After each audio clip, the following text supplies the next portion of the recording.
Between truth and darkness, there are stories that bleed.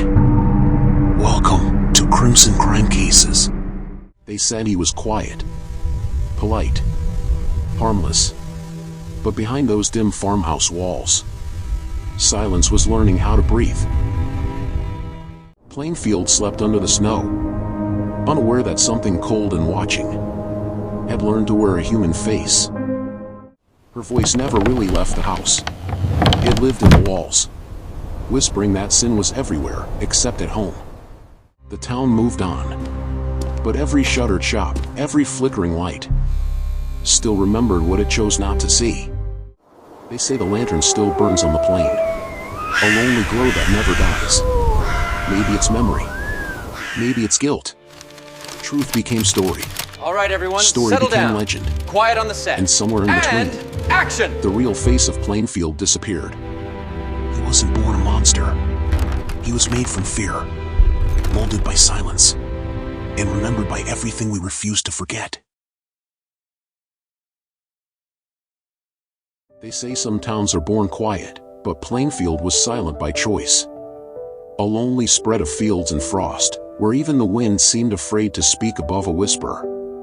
Out there, on the edge of that silence, a boy was growing up inside a world that felt smaller every year. Edward Theodore Gein learned early that voices carried his mother's Augusta most of all. Augusta spoke the way preachers thunder when they believe only God is listening, every word a warning, every breath a sermon. Sin was everywhere, she said, hiding in smiles, waiting behind women's laughter, drifting in taverns and on radio songs. And Ed, small and solemn, nodded because what else could a boy do when his mother's eyes were the only son he'd ever known? His father, George, drifted between silence and drink, a ghost still walking. His brother, Henry, tried to plant his feet in reality. He spoke about the world beyond the farm, the laughter of other people, the warmth of company. But Augusta's voice built walls higher than any fence. Her farm wasn't just a home, it was a fortress of faith and fear. The outside world was condemned, and inside was all that mattered. So Ed watched. He learned to listen instead of live. He fed the animals, chopped the wood, read from his mother's Bible until the words blurred into the rhythm of her breathing. He loved her with the kind of devotion that leaves no room for anyone else. In the still hours after chores, he'd picture her as the only pure thing left on earth, his compass, his reason, his entire vocabulary for love. People in Plainfield saw him sometimes, thin, polite, soft-spoken. He'd smile too quickly, then vanish back into the fields before conversation could find him. To them he was just that Gein boy. Harmless. Strange, maybe, but quiet men don't cause trouble. Out there, quiet was comfort. Years rolled like the seasons: winter, silence; summer, work; autumn, prayer. The Gein house aged with them, its paint peeling like old parchment. Inside, Augusta's voice still ruled. She read scripture by lamplight, the words lashing through the dust like whips of certainty. "The world is rotten," she would say. "Promise me, Ed, you'll never let it touch you." He promised, every time. But promises have weight. When the world finally pressed in, it came as fire. A brush blaze, a sudden flare in the fields that painted the sky with orange dread. Henry and Ed went out to fight it. By nightfall, only Ed returned. The townsfolk whispered, but no one asked much. Maybe accidents happen. Maybe the earth simply took one brother and left the other behind. Plainfield preferred mysteries that stayed unsolved. After that night, Augusta leaned heavier on the son who remained. Her health failed slowly, her sermon softer now, more breath than thunder. Ed cooked for her, cleaned for her, carried her from chair to bed and back again. Every gesture said, "I need you, Mother." Every glance said, "Don't leave me." But death does not honor devotion. One winter morning, the house was too quiet even for Plainfield. Ed called her name once. Twice. Nothing answered. The silence that followed was the first thing that ever truly frightened him. At her funeral, he clutched her coffin until someone pried his fingers loose. The ground closed, and with it went the only voice that ever told him who he was. The world expected him to move on. Ed didn't move at all. He sealed her bedroom like a shrine. Sheets smoothed, curtains drawn, everything left exactly as she'd last touched it. Dust dared not settle there. The rest of the house began to sag and sour, but that one room stayed holy. At night he'd sit in the hallway just outside the door, listening, half expecting to hear her calling for tea or scripture or forgiveness. Sometimes he thought he did. Neighbors noticed the lights again. A single bulb glowing in a window long after midnight. Some said he was reading. Others swore they saw two shadows moving, one small, one tall. Nobody went close enough to check. Plainfield minds its own business.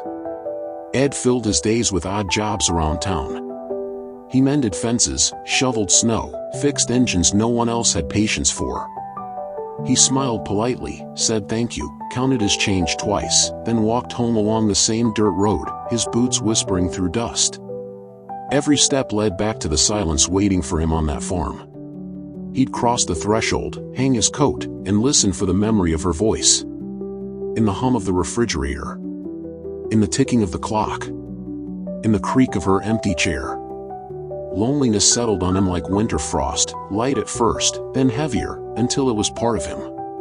The papers he read spoke of death as if it were ordinary, just another notice beside the weather. And maybe that's how he began to think of it, ordinary, familiar, even kind. A door back to her. He visited the cemetery sometimes. The caretakers said he was quiet there too, just standing among the stones as if counting them, whispering names to himself. He'd leave small tokens, flowers in winter, buttons, once a tiny mirror. No one understood why. Maybe even he didn't. Maybe he was just trying to measure how far love can reach once the body that carried it is gone. In the years that followed, Plainfield forgot how to expect surprises. The seasons turned, the hardware store sold nails, the tavern poured its beer, and the Gein farm stayed a lonely smudge on the map. To the town, he was still Weird Ed, but harmless enough. To himself, he was a son keeping vigil in a world that no longer made sense without his mother's voice to explain it. And yet, something in him had begun to stir. Not rage. Not rebellion. Just a question whispered into the dark, what if the dead don't have to stay gone? He would sit by the window late at night, the lamplight trembling across his face, his eyes fixed on the horizon where the cemetery slept under frost. The thought came softer each time, but it stayed longer, she can't really be gone. She wouldn't leave me alone here. Outside, the snow fell heavy and soundless, covering the fields, the fences, the path to the graves. Inside, Ed Gein sat very still, listening for footsteps that weren't there, hearing them anyway. And one night, when the wind stopped entirely, when even the house seemed to hold its breath, he rose, took his coat from the hook, and reached for the lantern. Somewhere beyond those frozen fields, the ground waited. And Plainfield would never be the same again.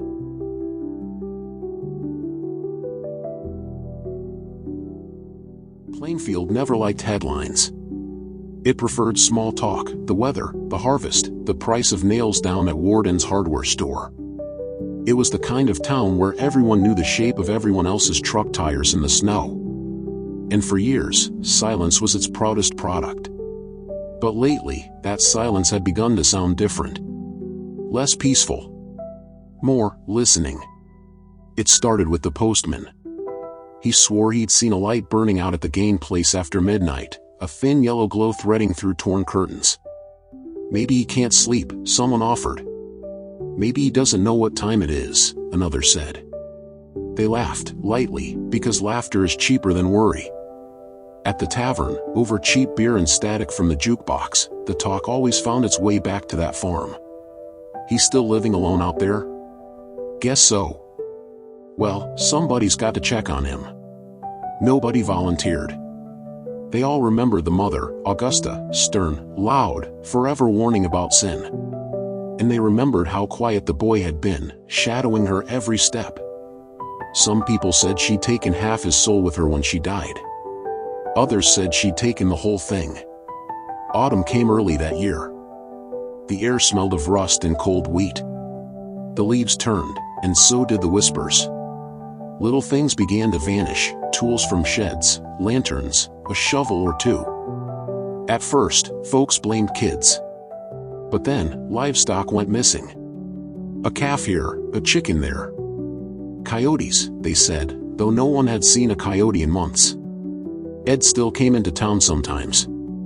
Polite, tidy, eyes darting like they were late for something. He bought kerosene, bread, nails. Always paid exact change. Always thanked whoever rang him up. Then he'd linger just a little too long, like a man trying to remember what conversation is supposed to feel like.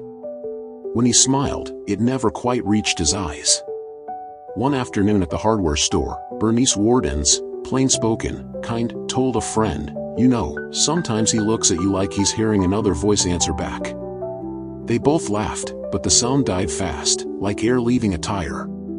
By November, snow powdered the roofs, softening every edge of town. But under that hush, nerves were tightening. The sheriff noticed Ed more often. So did the schoolchildren, walking home before dusk, glancing toward the dirt road that led to the Gein place. A few swore they saw something move in the windows, a curtain flutter when there was no wind, a silhouette where none should be. On Sunday mornings, the church pews filled a little more than usual.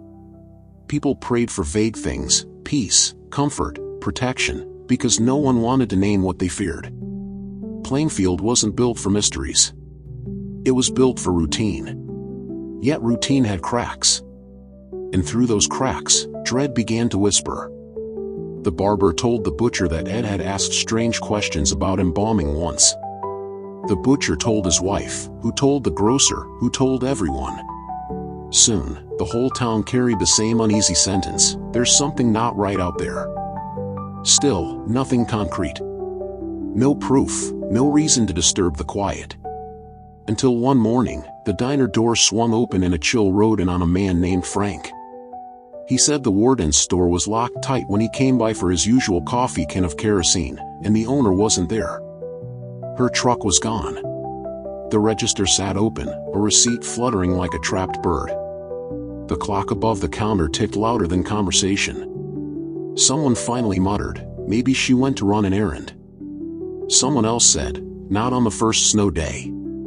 And everyone looked at the same empty stretch of road outside the window, the one that led past the cemetery and out toward the Gein place. By noon, the sheriff's car rolled down that road, its tires sighing against the drifts. Behind him, the townsfolk gathered like frost, trying to see without being seen. The horizon looked innocent, just white fields and a crooked farmhouse, quiet as ever. He knocked once. Twice. Silence. The door creaked open on its own. Inside smelled of dust and something older than dust. The floorboards moaned under his boots. Each room felt like it was waiting to breathe. He called out a name. The echo came back wrong, smaller, afraid. Outside, the wind picked up, carrying across the fields the faint metallic squeal of a hinge swinging somewhere it shouldn't. The sheriff turned toward the barn. Its doors shifted slightly, one half open, snow drifting against the threshold like a warning. Behind him, the sky dimmed, afternoon pretending to be night. He took one step, then another. The hinges sighed again. The air was cold enough to burn. And far off in town, someone watching from a window swore they saw the lantern in the Gein house flare suddenly bright, then vanish. The sheriff raised his hand to the latch. The snow stilled, as if even the weather was waiting to see what he'd find.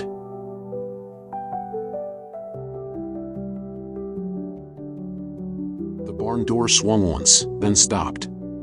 Snow hissed against the hinges. Inside that hush, even breath sounded guilty. The sheriff's lantern trembled in his hand, its light pushing the dark only a few feet at a time, as though afraid to see too far.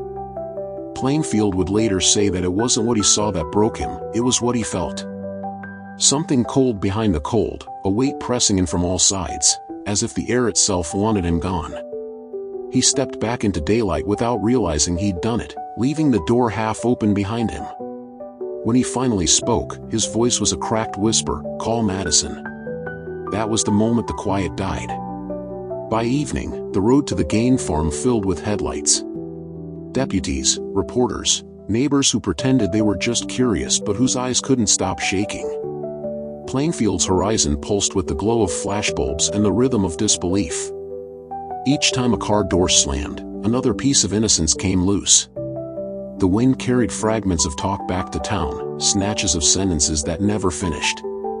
They found, "You won't believe, it's worse than," and no one wanted to hear the rest. At the diner, the radio played the sheriff's press statement, flat and professional, but every pause felt like a scream held under glass. Bernice Warden's name was spoken, then the sentence drifted into static. The waitress dropped a cup. No one moved to pick it up.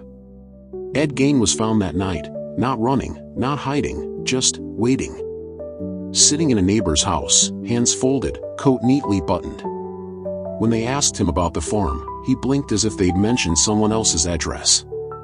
The sheriff said he looked tired, not dangerous, just a man who'd been awake too long inside his own mind. Back at the station, the fluorescent lights hummed louder than the questions. Ed answered some, dodged others. Every time he hesitated, he tilted his head slightly, as if listening to an echo only he could hear. When they asked about his mother, his eyes cleared. "She's fine," he said. "She's home." Words spread faster than reason. Reporters poured in from Milwaukee, Chicago, New York. They turned Plainfield's single street into a headline. To them it was a story, to the town, it was a curse. Children were kept home from school. Church bells rang not for service, but because people didn't know what else to do. And through it all, the Gein farmhouse stood alone under a pale moon, its windows empty, its walls too full of secrets. Deputies worked inside, cataloging what they could bear to name. Each item came out tagged and covered, disappearing into trucks that drove away without headlights. The crowd outside watched as if staring at a wound they couldn't stop touching. No one slept. Dogs barked at nothing. Radios buzzed out rumors like fever dreams, books on anatomy, jars of formaldehyde, rooms sealed tight for years. The sheriff refused to confirm or deny. He only said, "Some things you don't unsee." By dawn, Plainfield wasn't Plainfield anymore. The little town had become a cautionary tale whispered in cafes and classrooms far away. People asked how no one had noticed, how the quiet man who fixed their fences could hide so much darkness behind a polite smile. But maybe they had noticed, and chosen not to look too closely. Because looking means responsibility, and responsibility means fear. They burned the Gein house that winter. Some said it was an accident, a spark from the stove. Others swore they saw a figure walking away just before the flames took hold. Either way, by sunrise nothing remained but a black scar on the snow. The smoke curled into the sky like the town's final prayer, let it be over. In jail, Ed asked for one thing, a photograph of his mother. He kept it beside his cot, staring at it for hours, lips moving without sound. When the guards asked what he was saying, he smiled gently. "Just talking to her," he said. "She doesn't like the noise here." Reporters begged for interviews. Psychiatrists lined up to study him. But behind every question was the same shiver. If someone like him could exist in Plainfield, what did that say about everywhere else? Time blurred. Snow melted, headlines faded, the world moved on to other stories. But not Plainfield. Its silence never quite healed. In the years that followed, people still avoided that stretch of road at night. Travelers said they saw a light flicker across the fields, faint and yellow, like a lantern searching for something it lost. Maybe it was memory. Maybe it was warning. Maybe it was the past refusing to stay buried. And if you stood there long enough, breathing the frost, listening to the emptiness, you might swear you could still hear footsteps in the snow, slow, measured, familiar. Not coming toward you. Just circling.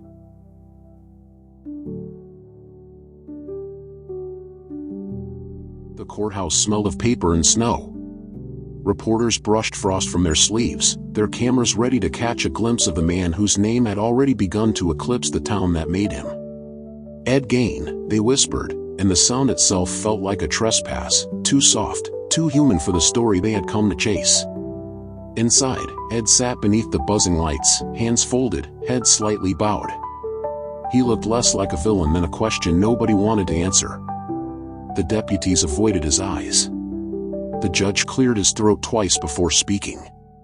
Words filled the room: charges, dates, procedure, but none of them seemed to fit. Plainfield's silence had followed them all here, turning every sentence into an echo. The psychiatrists arrived next, notebooks in hand, curiosity thinly veiled as concern.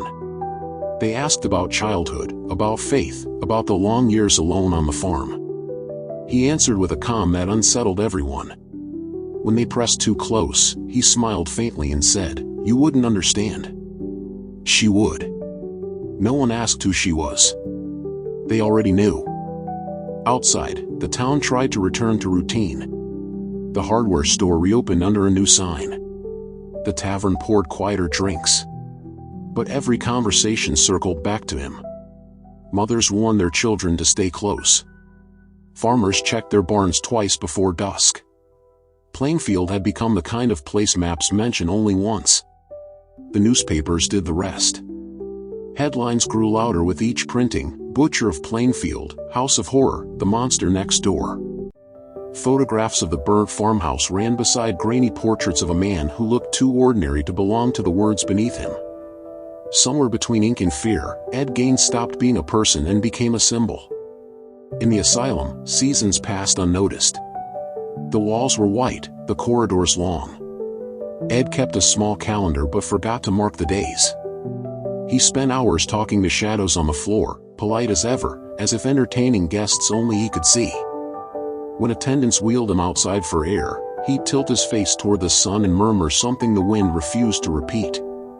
The doctors called it detachment. The papers called it madness.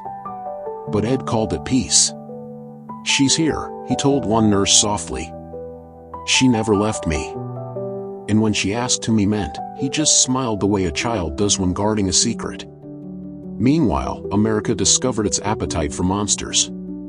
Books, movies, whispers in theaters, the world couldn't look away. They studied him like an eclipse, terrified, fascinated, certain that staring long enough might reveal something about themselves. And maybe it did. Because the truth hiding behind the headlines wasn't just about one man's darkness. It was about the comfort people found in believing evil lived far away, in lonely farms and forgotten towns. As long as monsters had addresses, everyone else could feel safe in their own skin.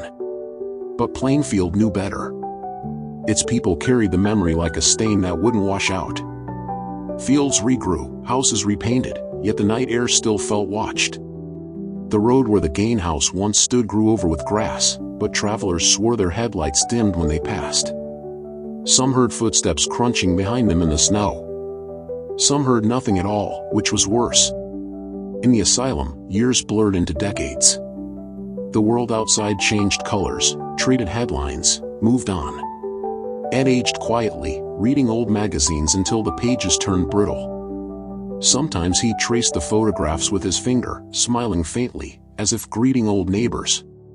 The staff grew used to his courtesy, his calm. One attendant said, "He's the politest man I've ever met." Another said, "Maybe that's the scariest part." When visitors came, students, journalists, the curious, they expected revelation. They wanted the monster to confess, to explain himself, to give them a reason to sleep easier. But he never did. He spoke of weather, of chores, of his mother's garden.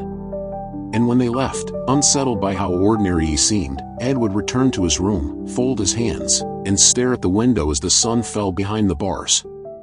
Back in Plainfield, time softened everything but memory. The sheriff retired. The old hardware store closed for good. Children grew up hearing the story as a warning, half legend, half lullaby. Lock your doors. Don't wander off alone. And if you see a lantern light across the fields after midnight, keep walking. On the anniversary of the fire, a handful of locals gathered by the empty lot. They said nothing, just stood there listening to the wind move through the grass. One woman swore she smelled kerosene. Another said she heard the faint crackle of wood. But when they turned, there was only the night. In his final years, Ed Gein stopped asking for newspapers. He said they made too much noise. He preferred the hum of the radiator, the steady rhythm that reminded him of home. When nurses checked on him, he'd be sitting up, eyes half closed, whispering something that sounded almost like a prayer. The doctors wrote cooperative, quiet, stable. The world wrote legends. And maybe that's where the truth still lives, somewhere between those two descriptions, in the quiet space where loneliness curdles into myth. Because the story of Plainfield was never just about a man who lost himself. It was about a world that needed him to be a monster. A mirror that could hold all its darkest questions without shattering. And if you drive through Wisconsin on a winter night, when the sky feels too big and the stars too sharp, you might see a faint yellow glow far out on the fields. Just a trick of distance, maybe. Or maybe the lantern never really went out.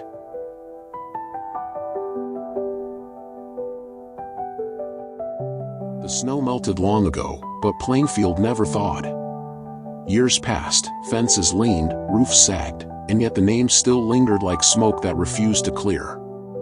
The Gein farmhouse was gone, reduced to ash and rumor, but somehow its shadow grew taller with every retelling. People swore they wanted to move on. But every time a stranger asked for directions, every time a journalist parked by the empty lot, Plainfield remembered. Memory is funny that way. It doesn't disappear, it just hides in plain sight. In the decade that followed, America changed. The wars, the cities, the televisions glowing blue in living rooms. Yet, beneath the hum of progress, the country found itself haunted by one small town and the man it produced. The papers had stopped printing his name, but the story had already escaped into myth. It no longer belonged to Wisconsin, it belonged to everyone. Writers came first, notebooks heavy with curiosity. They sat in diners asking quiet questions, collecting details like seeds. Then came Hollywood, drawn not to the facts, but to the feeling, that cold unease that crept through every line of the case. They turned it into celluloid, a lonely farmhouse, a reclusive man, a mother's ghost whispering in the dark. The credits rolled, and the audience clapped, unaware they had just applauded a shadow. From Psycho to the Texas Chainsaw Massacre, from Silence of the Lambs to every slasher film that followed, the echo of Plainfield was there, muted, disguised, but unmistakable. Fear had found a formula, and the world had found its monster. But beneath the fiction, the real story twisted into something stranger. Criminologists dissected it. Psychologists debated it. Preachers warned their congregations about moral decay. And yet, through all the noise, the simplest truth went mostly unheard, that evil doesn't arrive wearing horns or carrying axes. It hides behind ordinary smiles, quiet voices, polite gestures. It lives next door, unnoticed, until it doesn't. Some said Ed Gein changed America's sense of safety. Others said he merely revealed what was already there, a fascination with darkness buried deep in the nation's heart. After all, how quickly did the world turn horror into entertainment? How easily did fear become art? In the asylums and studios, both sides of that mirror stared at each other, the real and the imagined, the criminal and the storyteller. Each fed the other. Without the man, the myths wouldn't exist. Without the myths, the man would have been forgotten. By the 1980s, the farmhouse was long gone, the ashes scattered, the land sold and resold. But people still came. Teenagers with flashlights. Researchers with recorders. Filmmakers searching for authenticity in the silence. They said the ground felt heavy, as if it remembered what the world wanted to forget. One local farmer told a journalist, "It's not haunted by ghosts. It's haunted by attention." He wasn't wrong. The more the world stared at Plainfield, the more it stared back. Decades later, Ed Gein died quietly in the same asylum that had kept him for half a lifetime. The news was brief, polite, almost indifferent. No front-page headline, no photographs this time. Just a paragraph tucked beneath the weather report. The world had moved on. But moving on isn't the same as letting go. Because even now, the story survives. In film scripts, in documentaries, in late-night podcasts and whispered campfire tales. The name still draws clicks, views, and headlines. And every retelling adds another layer to the myth, each one farther from the truth, yet somehow closer to what we fear most. Somewhere between curiosity and obsession, the line vanished. And maybe that's what makes the Plainfield story immortal, not the horror of what happened, but the human need to keep looking. To stare into darkness, convinced that if we study it long enough, we might learn how to stop it. But darkness isn't a lesson. It's a mirror. So when you watch those films, when you hear that eerie score rise beneath the credits, remember this: you're not watching his story. You're watching ours, the part of us that can't look away. The part that feeds the legend so it doesn't fade. And if you listen closely, late at night, when the wind slips through the trees just right, you might hear it, the faint hum of something old, something restless. Not footsteps. Not voices. Just the echo of Plainfield refusing to die. Because stories like these don't end. They wait. They wait for someone to retell them. And someone always does. Every story leaves a shadow. The question is, when you stare long enough into it, what part of it starts to stare back? Crimson.